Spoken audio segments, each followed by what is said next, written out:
What's going on, everybody? Going to be a quick update and a recap of today, but more so a recap of the last week or so. The last time we did a recap, we were talking about this like P-shaped profile and the possibility of it turning into a cascading failure that would have looked for that value retrace back down to the lows.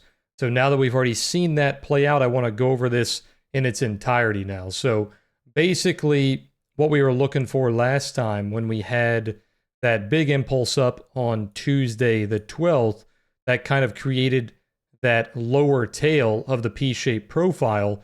Then we had 1, 2, 3, 4, and almost 5 days of overlapping value, creating that upper node of that P-shaped profile.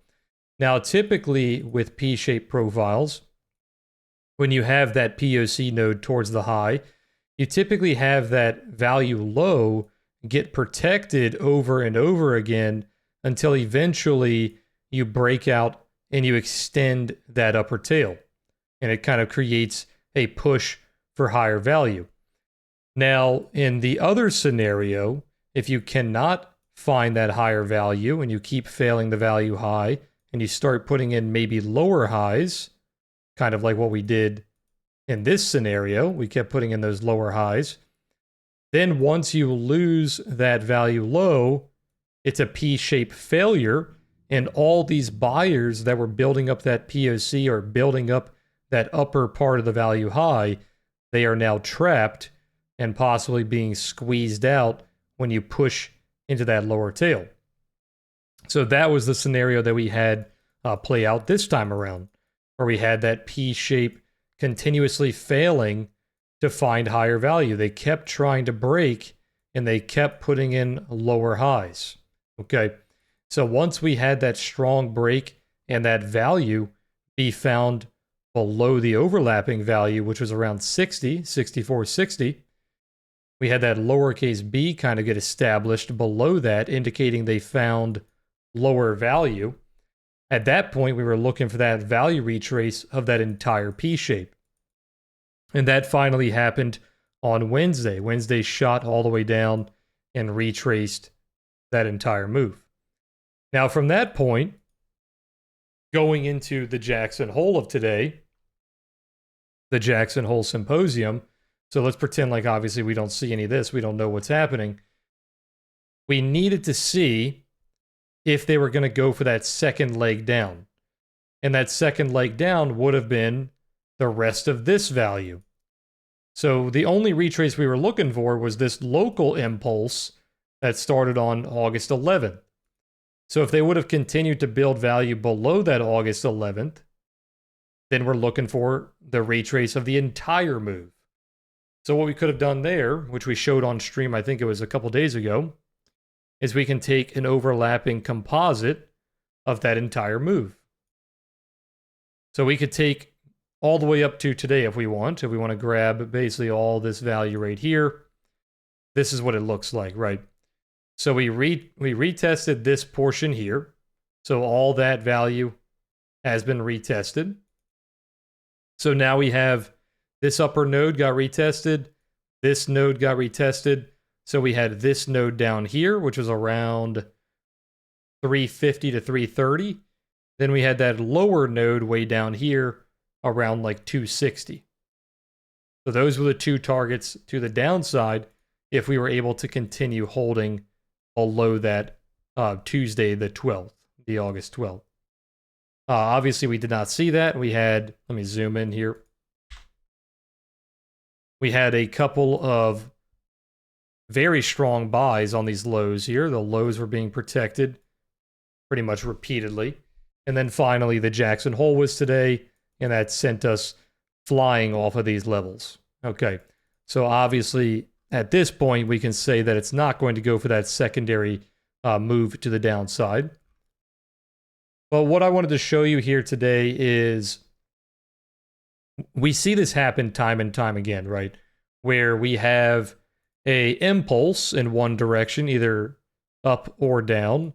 Then we see a bunch of overlapping value where you have multiple D-shaped days, or it doesn't really matter what shape they are, but as long as they're kind of inside, their POCs are relatively inside that same value range, and you fail to find higher value, you fail to find lower value, it's kind of a price pin, right? When you hear people talk about pinning a level, or if you hear people talk about gamma levels, excuse me, that's what they're referring to. When gamma is very long, or you have very positive gamma, and you're pinning price to a certain level, you'll typically see a P-shaped profile or a lowercase b profile, where you have that very significant imbalance. Okay. And typically those imbalances like to break in their favor. So like a P-shaped profile likes to break to the upside, a lowercase b likes to break to the downside. But when you have those breaking against that overall push, like in this scenario, you see a very strong impulse, typically pretty much the same impulse that you saw on the way up, you see it on the way back down. That can turn into a cascading failure, where as it continues to fall, it goes more and more aggressive. It gets stronger as it's falling, not weaker.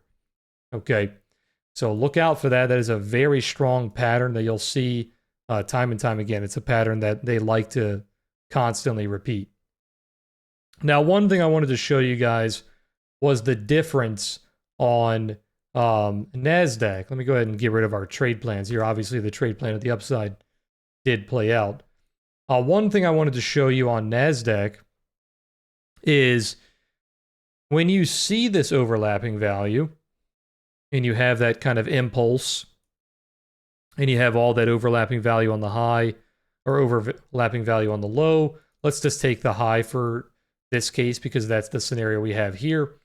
When you have all this overlapping value and you finally have that significant cascading failure downward, obviously retracing the impulse, if it has that bear flag back into that value range, this still could be a long-term bearish play. Now, obviously, this impulse up is extremely aggressive, so the buyers are very strong here. But the difference between NASDAQ and ES is that NASDAQ has not gotten back inside that overlapping value. Excuse me.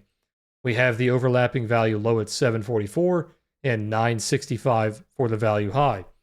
So we could still see a lot of sell pressure on NASDAQ if this slowly pushes back into this overlapping value and those sellers are still protecting it.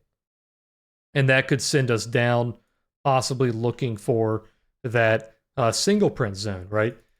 But here, look at, let me go back to ES. Look at the difference in ES here. So ES is one of those scenarios where it's a value retrace, where you broke through that overlapping value low so strongly that it very easily value retraced to that overlapping value high. And the value high was actually shifted up a little bit. If I grab the correct level, it was damn near the high right here. So the level that I had before, this level here, let me go back a little bit. This level here was not taking into account the recent price action, I don't believe. Actually, I'm only taking into account Tuesday here. So let's grab these new days and let's double check this value here. Okay, so that shifts it quite a bit. So the value low goes all the way down to 420. And the value high shifts up to, let's see here, shifts up to 500. So a bit of a different scenario here. So if you wanted to take only the value area of this overlap, you would have to grab that by itself, because if we expand this, instead of the P shape, we now have a capital B shape, because we have that lower distribution and the upper distribution. So when your value area is not correctly showing just one node, if you want to find the value area of that node, you have to do it manually by grabbing a composite. So for example, if I want to grab the value area of this upper node here, I would have to manually draw this to find that value area. And then if I want to grab the value area of the lower node, I would do the same thing. So I could grab, like, say, this area right here, and that would give me the lower value area. So that's just a little trick for you guys if you have that capital B. If the P shape value high is the value area is shifting more into a capital B. Same thing for lowercase b. If the lowercase b profile is shifting into a capital B, if you want to find the value areas of these nodes individually, you want to grab that composite of each node instead of looking at the entire value area. But sorry, that was a little bit of a tangent just to find out what the value is up here.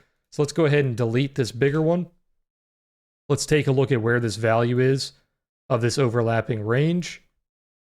Let's go ahead and mark that out. So that would have been right here, and that would have been right here. So basically what I was trying to say earlier is once you retrace back above that value low, you look for that retrace into the value high.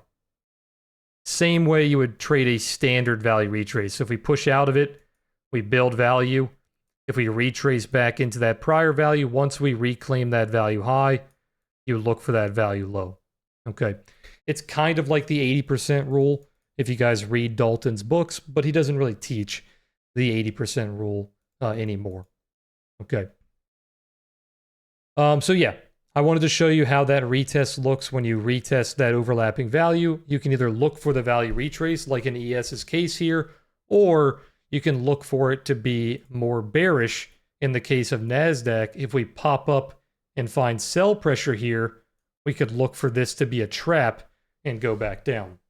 So we're kind of predicting that on NASDAQ. It hasn't shown us what it wants to do on that level. And that's one thing that I also wanted to go over is you don't really want to predict stuff like that. You really want to wait for price to get into that level and see how the price action is reacting in that zone. It's not something that you want to just throw a limit order and then if it hits you, you're hoping that it goes down.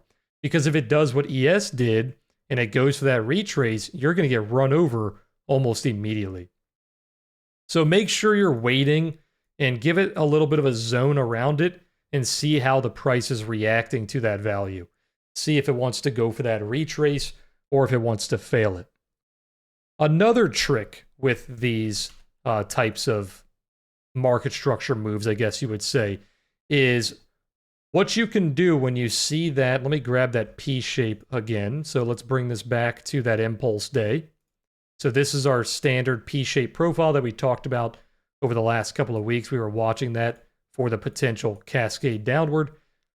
What you can look for when you finally do have the start of that cascade, or what you think is the start of that cascade, we can grab an anchored VWAP from that breakout. So if I zoom in here, the breakout of that overlapping value was really this impulse candle right here. The candle at 10:30 on Tuesday. So that's where I grabbed our anchor VWAP from. And as you're going down, if it bounces back into that anchored VWAP and it protects it bearishly, then obviously they are still looking for lower value. They are continuing that cascading failure to the downside. Okay. And you can see here, it starts to kind of range around it. It does respect it, but not as much. It's kind of ranging around it. You still have a couple of respect failures there. But then here, look at that.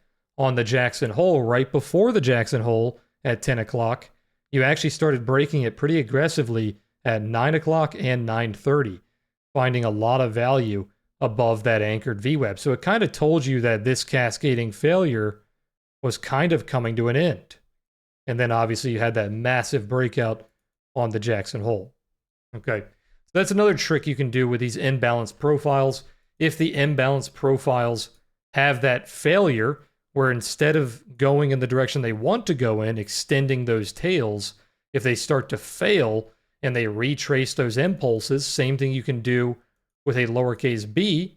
If the lowercase b goes for a breakout to the upside, that very strong breakout, you can pull an anchored VWAP from it and then monitor how it reacts going on the way up there. Okay. Now, obviously, this doesn't help us day traders and us scalpers too much. It does give you trades here and there, but it is definitely more so for establishing that swing trading trade plan, that multi-day trade plan. Okay. So it does help the day traders and the scalpers in a sense of understanding the bias, understanding the market bias, and what the higher time frame traders are looking for. But it doesn't give us scalpers and day traders too many short-term trades. In that sense, you'd be looking for like the retest of the VWAP and stuff like that. But yeah, more so just the trade plan of the higher time frame traders. Okay. But all right, guys, that's it. I just wanted to give you guys a recap because we talked about this cascading failure in our last couple of videos. We were hoping to see this play out, and there you go. It played out beautifully. So hopefully some of you guys were able to make some money on that. And honestly, you almost got the same exact thing to the upside. So hopefully you're able to make some money on either direction or possibly both in that sense. But all right, guys, that's it for now. Hit that like button. Be sure to subscribe, and I'll see you guys in the next one. Peace, everybody.